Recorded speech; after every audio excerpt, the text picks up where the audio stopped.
Mabuhay! Welcome to Philippine Airlines. Charot?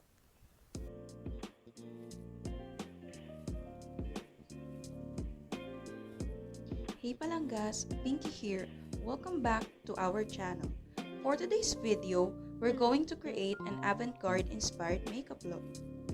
Avant-garde is a French term meaning advanced-garde, and this refers to things that are unique and new, experimental, or innovative. In the makeup industry, this term represents very artistic looks that are often exotic and high-fashion makeup styles. Starting off with our base, I applied the glue to make an even canvas so that we're going to have a blank foundation when we're going to put another set of makeup. Nakapagod pala mag-English. Tagalog na nga tayo. Okay, yan. Gawa ka na ganyang mukha. Char.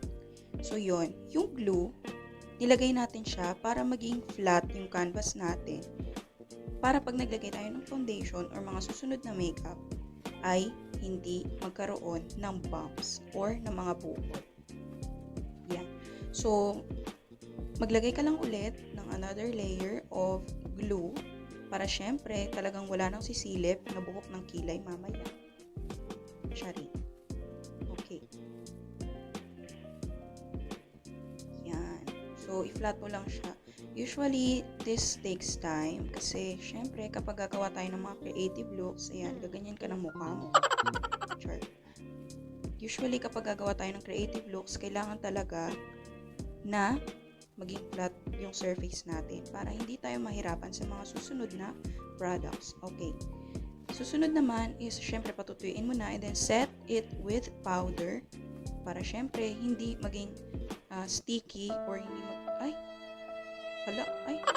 nabulunan. Ganun. Ayan. I-blend mo na yung nilagay mong powder. Yan. Okay. And syempre, i-test mo kung tuyo na siya. And syempre, kung wala nagbubuo. And then, apply your white foundation. Yung foundation na kasing liwanag ng katotohanang hindi ka na niya mamahalin. Baklang to. Chart. Yun. So, syempre, lagyan mo yung area na kilay para syempre, makancel out yung color dyan o hindi na siya lumabas mamaya. Diba? Back mamshi. Tapos, syempre, i-blend mo na ng todo-todo to the highest level. Yan. Kailangan ng kalalabasan mo dito ay multi-levels. Ganun. Yan. I-blend mo hanggang dun sa hairline para syempre, magpantay siya at hindi mo kang nakalutang. So, yan. Blend mo lang. I-blend mo lang na hanggang parang ito na ang last day mo sa earth. Ganun. Then, apply your concealer. Para ma-highlight mo na rin ang iyong highest points ng mukha mo. At syempre, takpan mo yung kilay pa rin. Yan. And of course, again, blend it out. O, ganyan. Yung ginamit ko po dito na sponge ay basa or yung damp sponge. Hindi naman yung sobrang basang-basa. Pigain nyo yung medyo tuyo na medyo basa. Kung may sense ba yun. Okay. And then, set mo na yung buong mukha mo ng pulbo. Yan. Kailangan espasol ang kalalabasan mo dito. Yan. Lahat na ng area, lagyan mo. Diba? Bongga. Tapos, syempre, i-blend mo ulit. Ingatan mo lang yung bandang kilay kasi baka mamaya matanggal yan at sumama doon sa iba. Char. Yan. Then, kapain mo kung tuyo na. And, ayan, gumamit ako ng black gel eyeliner. So, para saan yan? Ito yung magsisilbing kakapitan ng ating powder eyeshadows mamaya. Or yung ating pressed eyeshadows. Yan. So, magsisilbing base mo yan.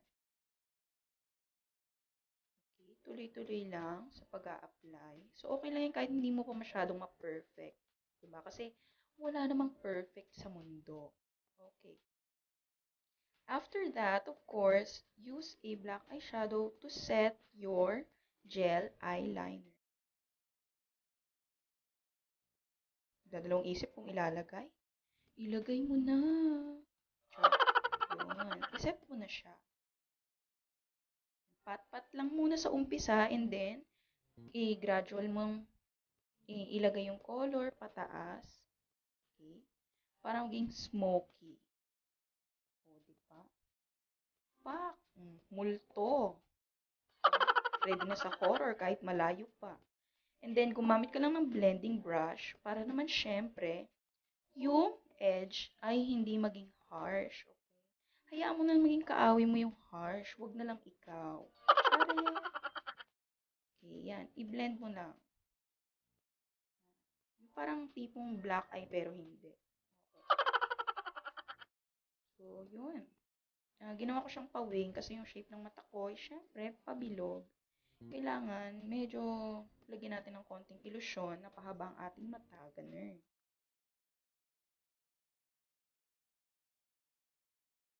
Blend ko lang. Sabi ko nga, ang last day mo na sa earth. O, pagkatapos yan, takpan mo ulit. Kasi dyan naman kayo magaling, di ba? No? Darating kayo sa buhay namin, paasahin nyo kami. Tapos, alis din naman kayo. Diba? Ganun, ghosting, charot. Okay. So, ayan, may purpose po yan.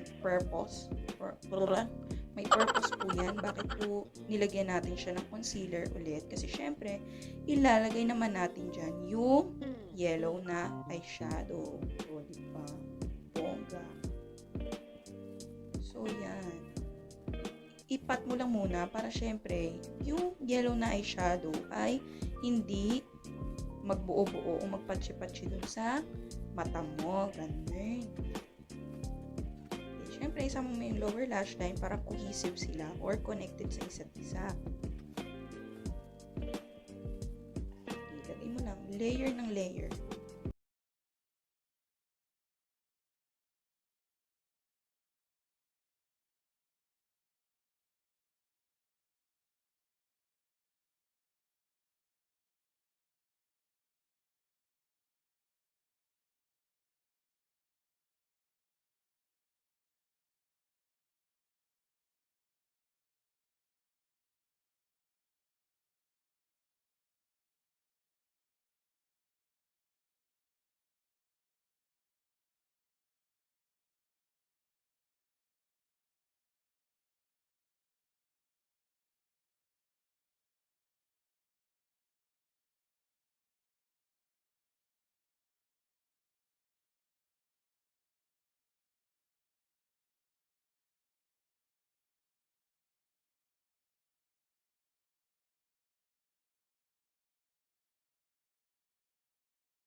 Lagyan mo na rin yung sa ilong para pantay.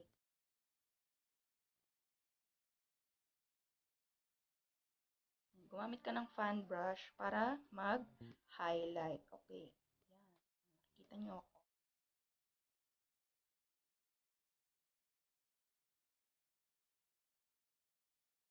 Yan. Highlight mo lang yung mga area na tinatamaan ng ilaw. Para syempre, may dimensyon yung natin at mukha tayo, maganda. Ganun, hindi kagaya ng kaaway mo pangit. Bongga. Maglagay ka ng liquid eyeliner, yung mas mataas pa sa pangarap ng kaaway mo, char. Yan. Tapos, mag-tight line ka, syempre.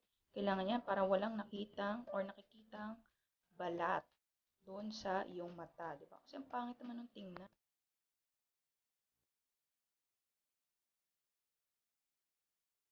Yan. And then, mag-apply ka na ng false eyelashes.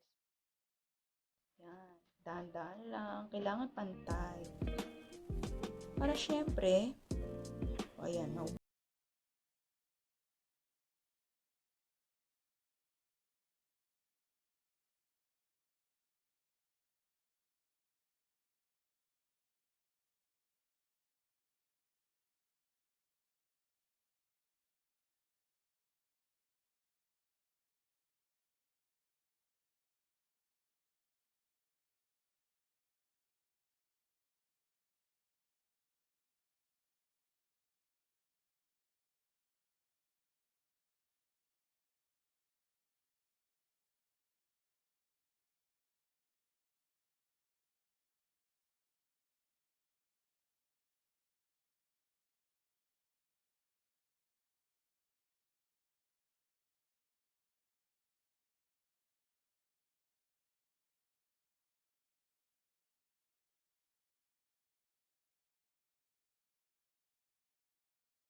para mas mag-blend pa siya or mas magkaroon siya ng mas magandang effect.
hopya, at syempre, mag-concealer ka na. Yan, conceal mo yung paligid ng labi mo para talagang hindi siya marungis. Dapat lang na marungis yung inggitera. Char. Yan, maglagay ka ng glitter eyeshadow or liquid glitter sa labi mo para pakakmamshi. And voila! This is our final look. Aura ka na dyan. Ganun. If you like this video, don't forget to click the subscribe button and also hit that notification bell for you to be updated on my next one. Goodbye and thanks for watching.